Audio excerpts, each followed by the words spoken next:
Hello, this is Sunday, April 26th. This is officially the end of week 6 of the coronavirus and the end of the beginning. And this is Kiki with the Corona Introspective.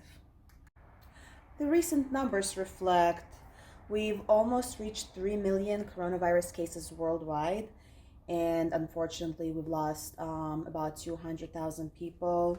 In the US alone, we're about to approach 1 million cases at just almost 962,000, and we have crossed the 50,000 death mark, currently standing at 54,530.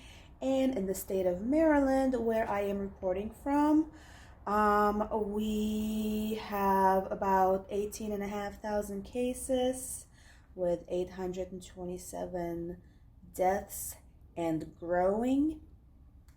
And as state by state has began flattening their line, and in certain regions, not all, but in some regions, have went over the curve and started seeing a decline. Some states have decided to start slowly opening up their economies. Some are waiting, some are looking, some are slowly easing into this. But the state of Georgia, with its Governor Kemp, decided to go ahead and you know what? They've opened up gyms, massage parlors, nail salons, hair salons, along with other types of businesses, which leads me to a question. Governor, are you stupid? And I don't ask this lightheartedly, and understanding that in some of your counties where the numbers are very low, where you don't have that many cases yet and keeping your economy completely closed off doesn't seem like it makes sense. But then you talk about a place like Atlanta with how many million people, where you are not on the decline yet, or at least not for the 14-day period that has been recommended by the administration.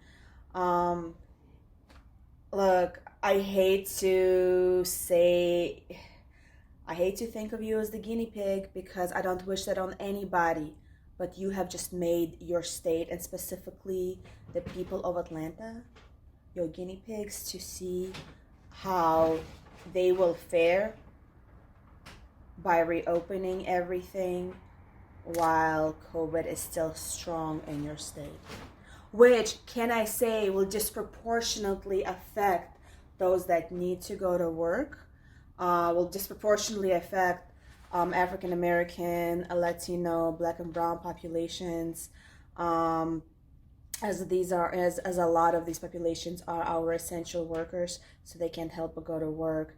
And opening up some of these businesses, well, not everybody has the chance to keep it closed. Not everybody has the opportunity to decide not to open. I understand that money has to be made and food has to be bought. But I do urge, anyone, if you are in a position to stay closed, please stay closed. And if you do need to open, do your best to follow all the guidelines and more if you can, cleaning, disinfecting. And I'm not sure how that's supposed to work with tactile businesses, tactile meaning touch, like massage parlors and nail salons, because your business is about touching each other. But may you all stay safe and be vigilant. Speaking of guinea pigs, I also want to talk about Las Vegas and its mayor, Carolyn Goodman. This week, she went on to CNN for an interview with Anderson Cooper, where she was urging all of the businesses in her city of Las Vegas, all of the businesses meaning your essential and non-essential, including your salons, massage parlors, hair, nails, barbershops, gyms, bowling alleys, as is Georgia is doing, but also casinos and hotels, and really, bringing all the tourist-inspired businesses that Las Vegas is known for. She was urging everybody to go ahead and open. And when Anderson Cooper asked her, well, how would you suppose they do that? What guidelines do you have for them? And do you really think it's smart? She goes, guidelines? Oh, no, guys, that's not my responsibility. Nose game, not it. I'm not a private owner. It's their business. Their business, they need to figure it out how to do it. But, here I am suggesting that my beautiful city of Las Vegas becomes the new petri dish of America, where we can put the city to become the test subjects, the guinea pigs for this experiment of COVID-19 to see exactly what happens. The people of Las Vegas, I am so sorry that this is the woman that is leading you right now. You are better than that. You are not guinea pigs. We don't want you to be guinea pigs. I hope that none of you are actually listening to her. As a leader, you can suggest, reopening, even if it's the dumbest thing in the world. But doing so and saying that you're not responsible for how that's being done, I'm sorry, y'all. She's not a leader. I hope in your next election, please vote her out. Do not vote for Carolyn Goodman again. But thankfully, after the interview aired, the governor of Nevada, went on to say that he does not condone that Nevada will remain closed until it is responsibly to slowly reopen, and at the time that the state and the city of Las Vegas are ready to begin reopening, there will be guidelines and there will be a way to do this safely. When the week first started, I was thinking about who may be this week's COVIDiot of the week. At first, I thought it was going to be Governor Kemp of Georgia for opening up his state way too early, potentially creating more harm than good, and especially with businesses that just don't seem to lend themselves well to reopening yet. Then Carolyn Goodman came along, and I thought, nope, you know what? Kemp was bad, but it has to be Goodman. It has to be Goodman for suggesting that her city is going to be the guinea pigs for America to reopen, and that businesses should open, and they themselves need to figure out how they plan on doing that. And then something else happened. The President of the United States, during one of his daily press briefings, went on to national television, and suggested that we need to be testing, injecting 1, sunlight, but 2, cleaning products and disinfectants into our bodies to fight COVID-19. The yellow cleaning gloves I wear today are in honor of Donald Trump, who I'm sure have never put anything like that on him ever again, who's probably never even picked up a bottle of Lysol, for suggesting that Americans kill themselves by putting disinfectant in them. Look, is it going to kill the virus? Yes, it will. Disinfectants have been proven to kill the virus. Do you want to put them to your body? No, because in addition to killing the virus, they're going to kill every other cell tissue that you have in you. As a show and tell, I have here a variety of cleaning products lined up on my windowsill. And I bet you every single one of them, says do not ingest. Let's test that theory, shall we? You know what? Here's one which I'm pretty sure we don't want to ingest. It's a Lysol toilet bowl cleaner. This one is clean and fresh, long-lasting fragrance. And it says hazards to humans and domestic animals. Warning, causes substantial but temporary eye injury. Do not get on eyes or on clothing. Wear protective eyewear such as goggles, face shield, or safety glasses. So you know how our first responders have to go into the hospitals wearing protective gear over the face to not get the virus? Do not get this in your face. Wear protective gloves and protective clothing. Don't get it on your skin. This is an irritant and it will kill things inside of you that you don't want dead. Let's try another one.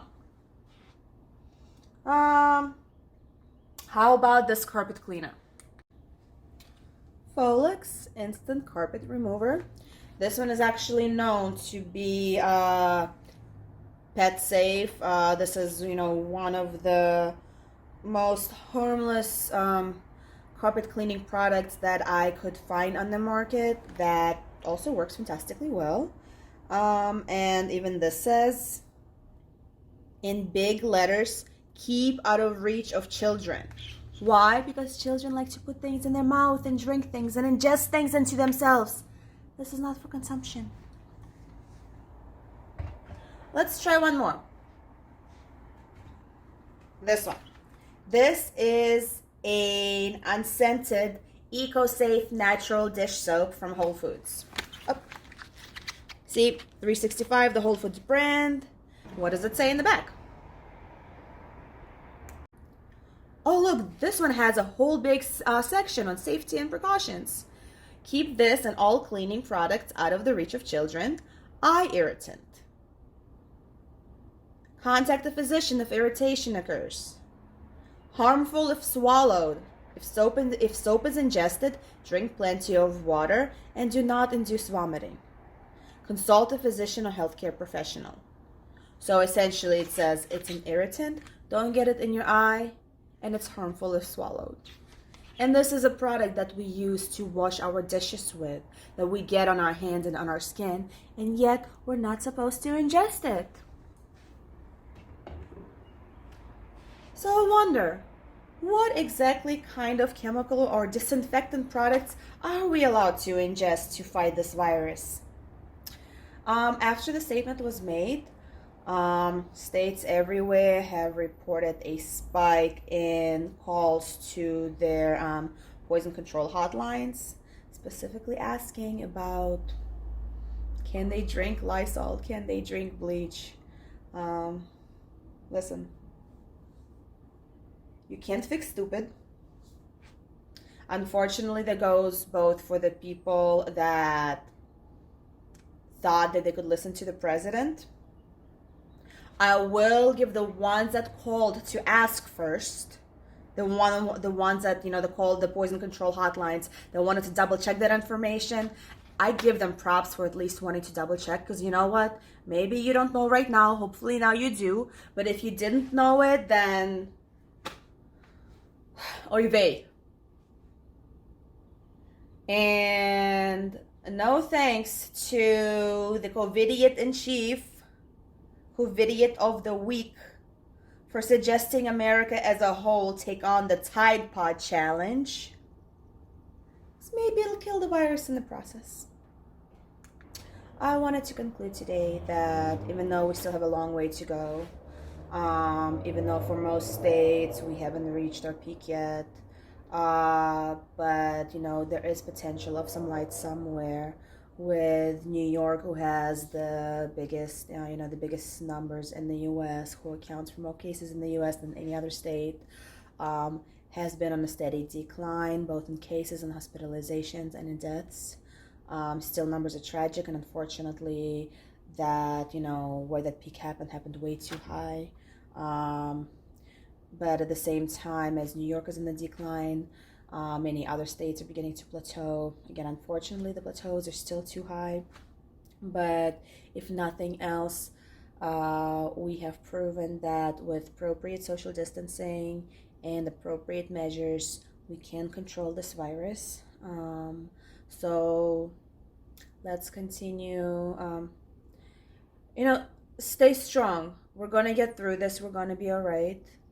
And this may be weeks, months, who knows how long, until we get to a better sense of normalcy.